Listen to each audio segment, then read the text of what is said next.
বিধানসভায় বিরোধী দলনেতা নিয়ে হাইকোর্টে ধাক্কা খেল কালীঘাটপন্থী তৃণমূল। বিরোধী দলনেতা পদে বহাল রইলেন ঋতব্রত বন্দ্যোপাধ্যায়। কোনো অন্তর্বর্তী নির্দেশ জারি করল না হাইকোর্ট। ভোটে ভরাডুবির পর তৃণমূলের সর্বভারতীয় সাধারণ সম্পাদক অভিষেক বন্দ্যোপাধ্যায় বিধানসভা স্পিকারকে চিঠি দিয়ে জানিয়েছিলেন বিরোধী দলনেতা হিসেবে শোভনদেব চট্টোপাধ্যায়কে বেছে নেওয়া হয়েছে। এরপর বিধানসভা স্পিকার নির্দেশ দেন, যে বৈঠকে শোভনদেব চট্টোপাধ্যায়কে বিরোধী দলনেতা হিসেবে মনোনীত করা হয়েছে সেই বৈঠকের প্রস্তাব বিধায়কদের সই সহ বিধানসভায় জমা দিতে হবে। সেই মতো বিধায়কদের সই সহ একটি চিঠি পাঠান অভিষেক বন্দ্যোপাধ্যায়। সেখানে ৭০ জন বিধায়কের সই ছিল, কিন্তু তার মধ্যে একাধিক সই জাল বলে অভিযোগ ওঠে। এরপর বিদ্রোহী তৃণমূল বিধায়কদের সমর্থনে বিরোধী দলনেতা হন ঋতব্রত বন্দ্যোপাধ্যায়। তাতে সম্মতি জানান বিধানসভা স্পিকারও। এরপরে স্পিকারের সিদ্ধান্তের বিরোধিতা করে হাইকোর্টের দ্বারস্থ হন শোভনদেব চট্টোপাধ্যায়। সেই মামলায় বৃহস্পতিবারের শুনানিতে কোনো অন্তর্বর্তী নির্দেশ দিলেন না বিচারপতি কৃষ্ণ রাও। জুলাই মাসে এই মামলার পরবর্তী শুনানি আছে। দেখুন, বিধায়কের সমর্থনের সংখ্যা বাড়ছে এবং যারা যারা সমর্থন আমাদেরকে দিচ্ছেন সেই চিঠিও আমরা মাননীয় স্পিকারকে দিচ্ছি। যেই উদ্দেশ্য নিয়ে এই ব্লকটাকে তৈরি করেছে, যেটা প্রিন্সিপাল অপোজিশন, আমরা সেটাকে নিয়ে এগিয়ে যাব। আমরা বিরোধী দলনেতার নাম শোভনদেব চট্টোপাধ্যায়। মানুষের দরবারে বাংলার রাজনীতিতে সেটাই এস্টাবলিশ থাকবে। মমতা বন্দ্যোপাধ্যায়ের নেতৃত্বে তৃণমূল কংগ্রেস করব।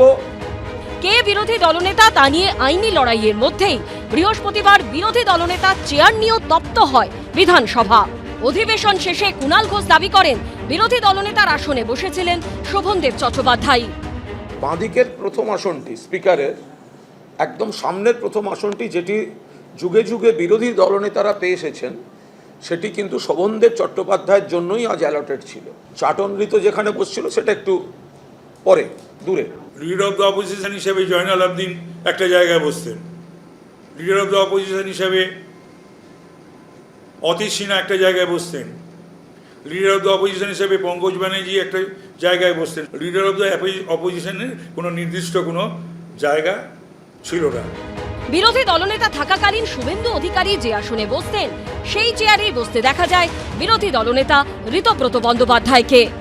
যদি এই ভেবে উনি আনন্দ পান যে শোভনদেব চট্টোপাধ্যায় বিরোধী দলনেতার আসনে বসেছেন, সমস্যা কি আছে? ঘটনাচক্রে আমি যে কালেকটিভ টিমের মধ্যে আছি, আমার পজিশনের নাম বিরোধী দলনেতা, তাই আমি ওই সিটটায় বসেছি। এই সিটে ডক্টর সূর্যকান্ত মিশ্রও বসেছেন, আব্দুল মান্নানও বসেছেন, বর্তমান মুখ্যমন্ত্রী শুভেন্দু অধিকারীও বসেছেন। বিধানসভা ভোটের ফল বেরোনোর পর থেকে পশ্চিমবঙ্গের রাজনীতিতে পদে পদে চমক। রোমা পাল, কৃষ্ণেন্দু অধিকারী ও আবির দত্তের রিপোর্ট, এবিপি আনন্দ। এবিপি আনন্দ, এগিয়ে থাকে, এগিয়ে রাখে।